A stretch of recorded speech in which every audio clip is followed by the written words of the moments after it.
Hello everybody, welcome back to the channel. If you're new here, hi, my name is Bash Harry and we've got a yarn haul specifically from London where I just got back probably a few days ago. I'm still jet lagged, but I did accumulate some yarn acquisitions and I thought it'd be really fun to kind of show you in this video. I was thinking of doing a podcast today, but I really wanted to yap about the yarn and book haul, so I want to talk about it here because I just came back. I'm really excited to use up all these yarns, and yeah, I hope you enjoy this video. I did not post while I was in London. I went through a lot the previous weeks, so I decided to switch off my phone, don't go on social media, and just really vibe with London. I hadn't been there for probably 6 years. I used to live in the UK. I studied in Exeter and I stayed over in London over like the breaks. So I knew the area pretty well, but for obvious reasons, 6 years is a long time and I was really nervous to go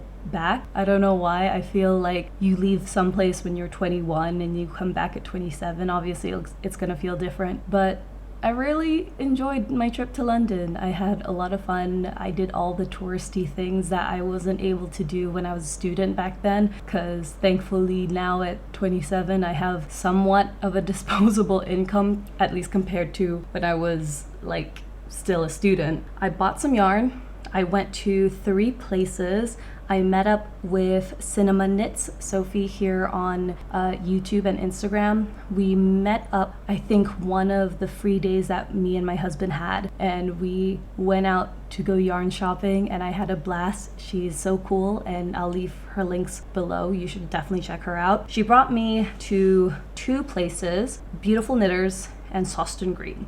So I did buy some from Sauer Green and I also bought some at another yarn shop that I went to a few days later, I think on my last day in London. That being said, there's a lot of yarn acquisitions. We also got some books that I want to talk about, and yeah, I definitely had my fill of yarn and books and also makeup, because makeup is also pretty hard to find here. So I really did enjoy my time in London. I hope I get to go back sooner than later, but based on the ticket prices, probably later. I also met some of my old friends from uni, and seeing how their lives has gone, it's been so amazing to see how everyone has kind of grown up compared to how we were back in Exeter. So I don't know, it was really nice. Plus, the weather was perfect. It was like 18 degrees, 20 degrees, 16 degrees, and you can barely feel it because the weather was just so nice. All of that to say is May is a great time to visit London. If you ever have the chance, go visit at least once in your life. It's really great. Now, going back to the yarn, Sophie and I went to Beautiful Knitters together. I think it's in Pimlico, and it's like this really cute, quaint shop.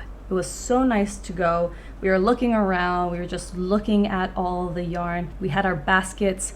You can definitely see the difference in our climates because she's talking about winter and fall, and I'm like, nah, mate, I have to work with like summer yarn almost entirely. I did buy some that I'm really excited to talk about. I'll start with the Lang Yarns Jawoll Superwash. This is neon yellow and lilac. So I got these 2 sock yarns. This is the one in neon yellow, and I think you can tell, and this one is in lilac. It is 75% superwash new wool, 18% nylon, and 7% acrylic. You can see how vibrant this yellow is. It really struck me seeing this yellow. Usually I don't go for very neon colors, like compared to my face, this is bright. I do not know how the camera's picking it up. I really loved this and it really struck me, the color. I wanted to get some more sock yarn because I do enjoy making socks. I make it a lot as gifts for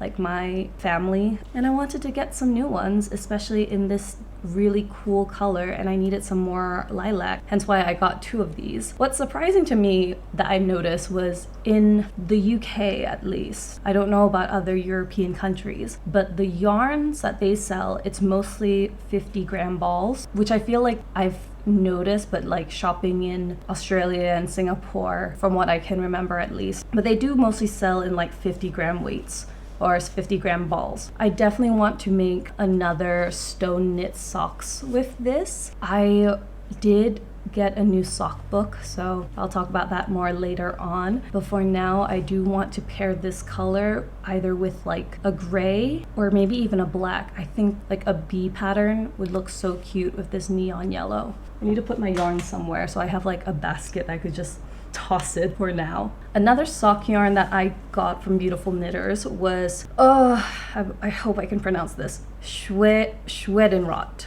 yarns. This is their luxury sock. It is also a sock weight yarn in the color Northland. It is 75% merino, 25% nylon. It's a very standard base. I would say I have a lot of hand-dyed yarn in this base. This one is made, if I believe, it is made in Denmark. I could be wrong, I'll double check, but this one caught my eye because I noticed I didn't have a lot of gray or black. I thought I would buy some more gray yarn for myself. And this has flecks of green. I don't know if you can see, it's like right there. There's flecks of green. There's almost an ombre to the color, and I think it's absolutely beautiful. You can see there's also flecks of green and red and black, like spots almost. So I'm really excited to see how this is gonna work up. I don't know if I'd actually make socks with this, or I'd probably make another wearable. I feel like though I am getting back into sock knitting very slowly. I have a sock that I have not finished yet in the past 2 months. I need to talk about that in a podcast one of these days. But I really want to make something out of this. I don't know what yet, but I did need some gray in my yarn collection. So I'm really excited about this. So while I was at Beautiful Knitters, I was paying for, I think, the yarns, and I saw something that caught my eye, and it was this yarn specifically. This is their own hand-dyed yarn, I think from one of their shopkeepers. This is the Beautiful Knitters collection, and this one is called Camden. It is 100% cashmere, 50 grams, 224 meters. This is in the color Pink Pop. It caught my eye because it's so beautiful. It's so bright and neon. They say it's like the same base as Cardiff cashmere, which I've never used before. And because I'm inclined to believe the shopkeepers, I'm inclined to believe, I could be wrong though. It was a while since I bought this. And so I decided to get this for the fun of it. And I'm probably going to try and make a hat out of it since I only have one skein. This one is a DK weight yarn. I definitely think if I wanted to, I could make a hat out of this DK. There is a hat pattern that I know from either Petite Knit, but then there's also a really famous one that a lot of people seem to love that I'm curious to make. I don't usually wear hats anymore for obvious reasons. The weather here in Borneo does not really abide with hat weather, especially with cashmere. So I don't know if, actually no. I was going to say I don't know when I could ever wear this hat, but I do know I do have some other cooler months happening. I'm gonna try and travel to some colder months later this year or next year. So if I could make a beautiful beanie with this hat, I think it would be great. And I think I have some pink mohair that might pair really well with this yarn. So I'm really excited to work with this. Plus, they said it was hand-dyed by one of their shopkeepers, and I was like, well, I need to support her in her yarn dyeing attempts. So that's why I got it. I think it's really cool. And I love the color. I'm a sucker for anything like bright and saturated. I don't usually wear it in my colors, at least in like these types of videos, but if I ever get the chance, I love things that are saturated. I love things with color. I love things that are saturated. Something that says, look at me, I will get it.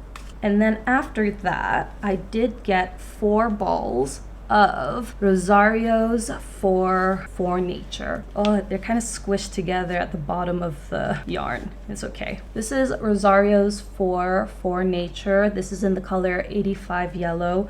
I got 2 balls, no, 2, 3, and then 4 balls. And they're so pretty. I love a good yellow.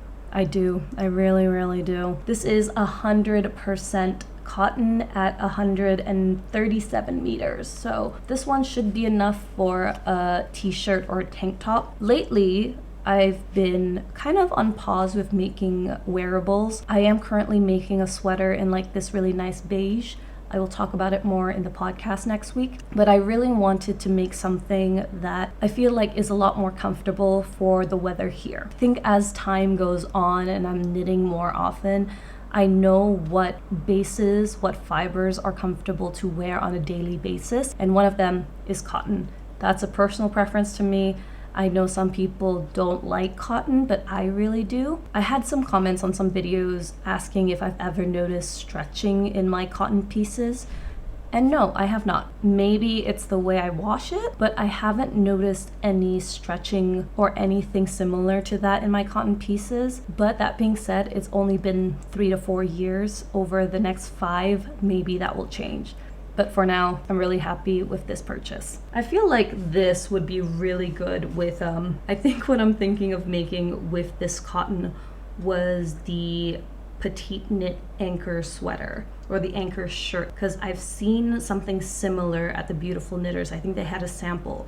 I don't think it was this specific yarn, but it was a yarn from Rosario's 4. So I think it would be really nice to make. They did sell some kits and I was really curious about them. I saw this vest that I was like, oh, that looks really nice. But I don't know if I was willing to get that just yet. Maybe one day I'll bite the bullet and actually buy a kit to make something. But I think that's a next time thing, you know? So this is 100% cotton, as I said, and it's in their eco-friendly collection. I do have some Rosario's 4 in my yarn collection. I remember buying it when I was in Singapore, and that one, if I remember correctly, was made of silk. So I really want to try using the silk a lot more often, but we shall see. Speaking of silks, the last 2, I would say, from Beautiful Knitters that we got, let me show you. I got 2 colorways from them. This is Lise Tailor Merino Soul, also known as Merino Silk. At least that's what I got from Ravelry.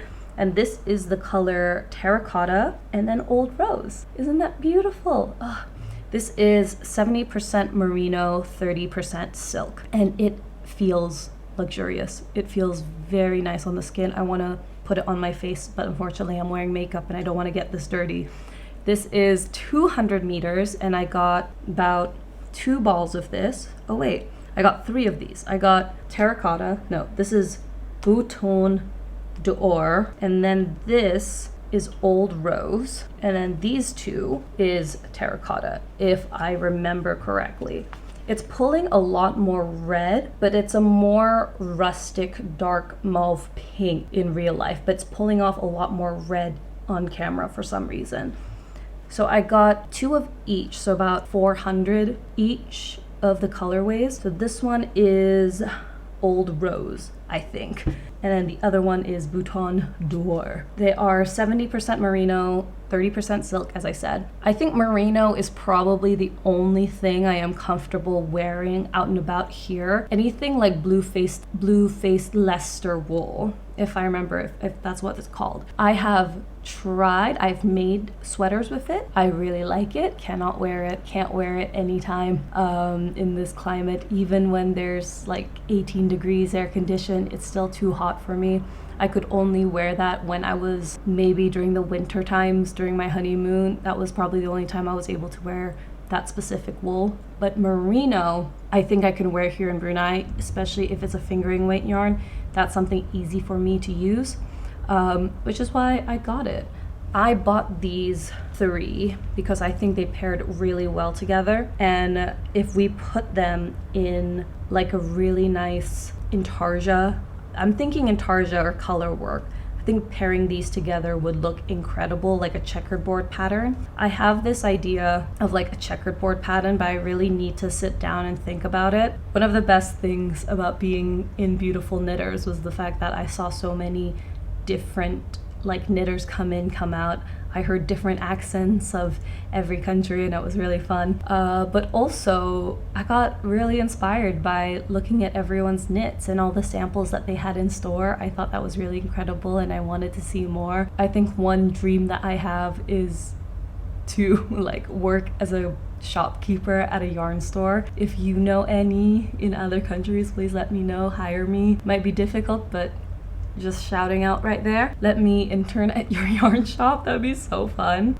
I think this was a really fun haul to have, especially for my first yarn shop in London. There were yarn shops back in my uni town. I studied in Exeter for about 3 years, give or take, and there was some yarn shops around the area, but I wasn't as enthusiastic about knitting as I am now. Not to say I didn't try. I do remember one day in my first year, I did come up to the yarn shop and asked, hey, do you have some openings available? And they said no, and I got really sad and a little embarrassed, and then I left and I never came back. Yeah, then I just started shopping Wool Warehouse when I was younger. But I don't have any regrets on the fact that I just didn't pursue or like knit as much when I was there in Exeter. I was a uni student. What can you do, really? You had other priorities, and one of those priorities was not knitting. But what can you do? Anyway, after we went to Beautiful Knitters, Sophie and I went to Tottenham Court Road to check out this place called Søstrene Green. Søstrene Green. I think that's how you pronounce it. She described it as like a girly IKEA, and going into the shop, I'm inclined to believe. They don't just sell yarn, they sell like really cute knickknacks and trinkets and things for like the girly girls. And so I did buy some extra stuff for my mom and my mother-in-law. I think they liked the bags I got them. But I also went a little wild on the yarn, specifically because it was relatively affordable. Let's see if I can get it out. Let's start with the Mohair. So I went to the shop and I was looking around for the Mohair, and it was relatively affordable from what I remember. It was about, I think it's £6.12. So I bought 1, 2, 3, 4, 5, 6. I bought 6 white mohair blends. It's 80% kid mohair, 20% nylon. And I got 6 more of this teal green color. Let me try to take it out of the bag. I have mixed feelings working with kid mohair, mostly because I did use Drops Kid Silk for my Party Cardi vest by Jamie Creates, and I like the vest. I did not like the yarn. I cannot wear that yarn without like wearing a shirt underneath it, which is how I would tend to wear it anyway, but still, like on the skin, it feels really itchy, it feels really sweaty. But Sophie recommended this to me because she said that it doesn't feel as itchy and it's pretty good on her skin. So I was like, okay, I will have a try, I will have a think. So I bought it in this color. I think this is the teal one, and then I bought it in white. I have this idea of a mohair sweater that I've had for a couple of years now, and then I've never had the chance to sit down and do it until now. I'm hoping that on my next trip, because it's very soon, I have a work trip happening next week, I get to sit down and really like doodle a design, because I think it'd be really, really fun to create not necessarily a striped mohair sweater, but something of the sort, which is why I got a lot of the mohair. It does look similar to Drops Kid Silk, but it doesn't feel as itchy, at least not yet. If and when I actually start working on this piece, that might be a completely different story. But for now, I'm really excited to put this into my collection. I've already put it in my yarn tracker, so I'm comparing how much of what I have in my yarn tracker and seeing like what's the fiber material, what's the percentage. It's been very interesting. I know that a lot of people really like Ravelry to track their yarn. I like it in a spreadsheet. And speaking of Søstrene Green, I did buy some more yarns from them. Let me show you. It is their Søstrene Green 100% cotton 8/4 in the shade Pink Mauve, Lilac, Nude Brown, and I would say this is more like a purple blue, but they don't really have the names of the colors in. I tried to check on Ravelry, but they did not have it. This is 100% cotton, and let me see how many yardage is this. This is about 160 meters at 50 grams. I got, I think, 2 of each for these. So 1, 2, 2, and then 2 of these, because I noticed that I get really worried not having enough. This is a fingering weight yarn. I think it looks really nice. It reminds me a lot of, I always pronounce this incorrectly no matter how much someone like reminds me how it's pronounced. It's Shopjius Katona. It reminds me of it a lot. I don't know if it's like the actual one. It reminds me of it, but this one is less shiny. You know what I mean? There's a shine to the Katona that this doesn't have, which I don't really mind. I don't care too much whether cotton is shiny or not. I guess it just means whether or not I'll pair with it something else. I got 2 of each of those, and then I got 6 of these because I also wanted more cotton to work on when it comes to the wearables. However, I feel like this would be really cute to make with coasters or bags, like mini clutches or purses. I want to get more into crocheting on the later half of this year, but we'll see about that, whether I succeed or not. So I want to make a top out of this. I think I've been trying really hard not to make too many blues because I always gravitate towards blue sweaters, blue tops, blue shirts. So this is pulling purple enough where I'm like, it's slightly different than my usual wardrobe. I say that, but I'm like wearing a blue 1989 shirt, so what can you do? So those are the 2 shops that I went to with Sophie on the Tuesday, and then 2 days later I wanted to go to one more shop. I went to Loop London at, I think it was in Angel, at a place called Camden Passage, which is not Camden Town, it's like the borough over. And I wish I stayed there for a lot longer than I actually did because it had a vintage antiques market. I was vibing there. I really wanted to stay, but unfortunately we were running out of time. And when I was at Loop London, funny story, I had a coffee with me and my husband's coffee, and then outside it said no drink. So I told my husband, okay, well, just come in when you finish the drinks, but my drink wasn't finished. So I went to Loop London, I went to the shops, I went downstairs, I went upstairs, and my husband was just waiting for like 45 minutes. And then as soon as I was done paying, I asked, oh, can my husband come in just to like, we have a bag? And they said, sure, it's fine. But he has a drink, is that okay? And they said, oh no, that's totally fine. So my husband waited outside with the coffees for a considerable amount of time. Thank you, husband. You were very kind to do that. Anyway, I did buy some yarn, and I actually did get books from them. I bought few books, so we'll talk about that later, but for now let's talk about the yarn. First, the one that I want to talk about because I got so excited. I knew Loop London was the only one that sold Qing Fibre in store, and I really wanted to see it because I've been hearing about Qing Fibre. A lot of the knitters that I follow really like using Qing Fibre. I have never seen it in real life, nor could I justify the shipping price. So when I saw it, I was like, oh, I need this. And I got these 2. This is their Kid Silk Mohair. It's 64% kid mohair, 36% silk, 50 grams. So I got 2. It is 550 meters, and this is in the color Lucia. Both of them look so vibrant. I would consider this like base very acid. Like it looks like an acid trip in yarn form. Hence why I really wanted to get it.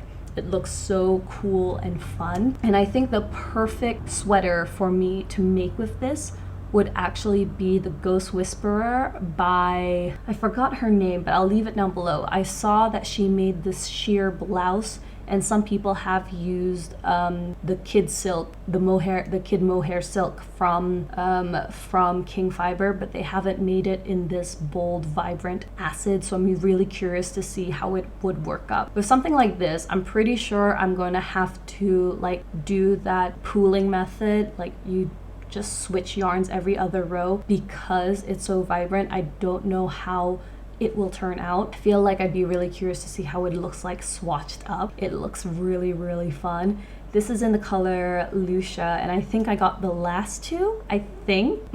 They did have their, what's it called? They had this other yarn base that they had. They had the DKs, they had the fingering.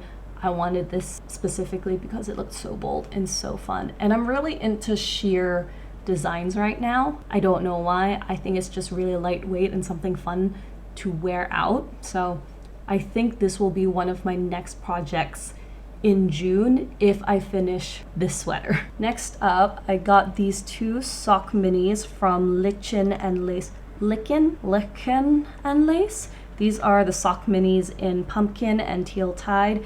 This one is 80% merino, 20% nylon, and both are 73 yards or 20 grams. Oof, this is so pretty. There's nothing for me to say except I saw it and I saw how pretty they were, and I was like, you know what, let's just get it. Let us get these colors.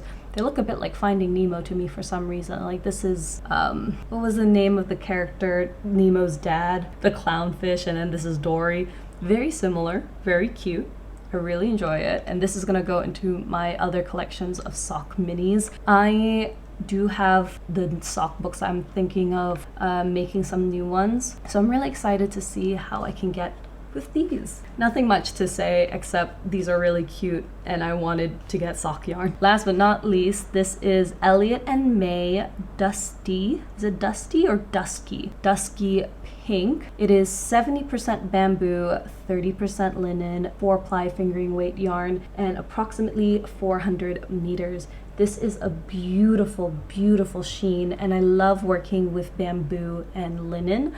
Especially mixed together. I really want to start knitting this up. This one is in the color Dusky Pink, and I feel like I have a yarn similar to this, but not in this specific fiber blend and base. I will probably knit with alternating skeins, but I do have a pattern in mind. I want to knit the Love Note sweater, and I think this would be perfect for it. I love that it's naturally hand dyed. I saw a book on how to dye yarns with natural ingredients like onion skins, and I think the other one I saw was almonds. I did not buy that book, but I'll probably see if I can get some YouTube videos out of it, and then we'll see what happens after. So those are all the yarns that I got while I was there. This is a good segue so we can talk about the books. While I was there, I came across some books that immediately caught my eye, and let's talk about it. Let's do the book section.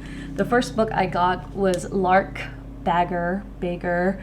Forgive me if I'm pronouncing it incorrectly. This is her book, Knit It Out. It is her second book. I don't know if I'm able to post some of these.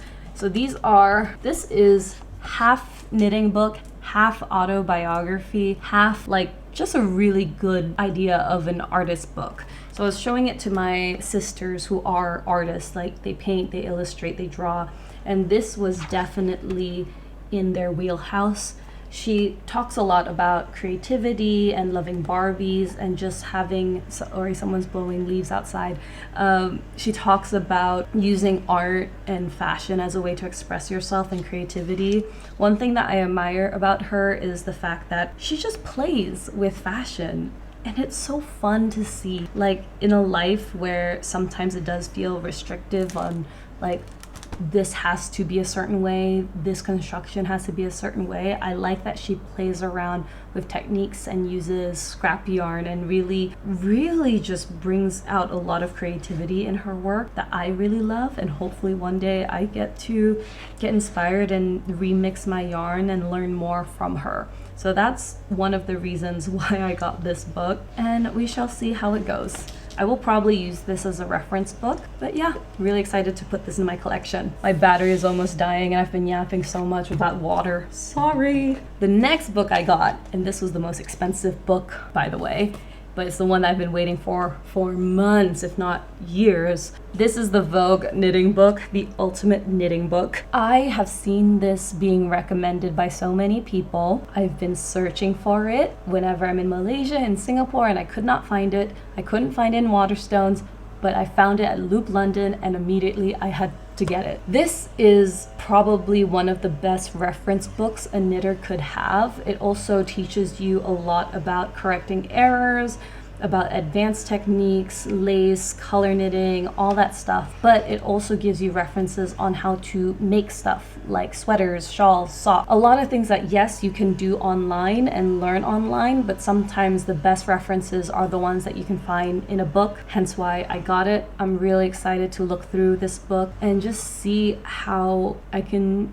use it to my references. So fun! fun. And last but not least, I got this in Waterstones. It is the Lane magazine's 52 Weeks of Socks Volume 2. My husband and I, well, it was me. I was thinking of either getting this or another book, but it wasn't about socks. I forgot what that book was, but then ultimately we just decided to get this book because I like socks. I like making socks. I want to get back into it. And so I bought this one. I did see that they had other ones, like big chunky knits and the other ones, but I feel like with me personally, this one would have a lot more like worth out of it, just because, you know, I can knit socks and wear them out, not necessarily bulky sweaters in this type of weather. So I'm really happy with this purchase. They have a lot of different designers, and I haven't gone looking through this as much, but they do have a mix of really nice texture, color work, and I feel like this one right here, it might be my next knit. It's a mosaic sock pattern, I feel. So that would, no, it's called Lewis. So it's a simple geometry pattern. So I'm really curious to see how it will fare up. But they do have mosaic sock patterns, and I've been thinking about trying to get into mosaic patterns. Maybe I'll get like an Andrea Maury shawl if I could, because I know she's very popular in that. But yeah, that is all of the stuff that I got. I've been yapping so much that my throat is getting really dry. Yeah, after I went yarn shopping with Sophie, the next day I lost my voice. I got really sick in London. I think it's just because of the dry air and lack of humidity. I'm very used to a very humid, wet country, so London was very different for my voice, and I remember straining it so badly. But anyway, that is all from me. Thank you so much for watching. I'm sorry if you could hear the leaf blower. I'm so sorry, but I do hope that you enjoyed this video. And if you want some more videos or to check out the podcast next week, don't forget to subscribe. My name is Bash Harry. This is The Hairy Knit, and I will see you later. Bye!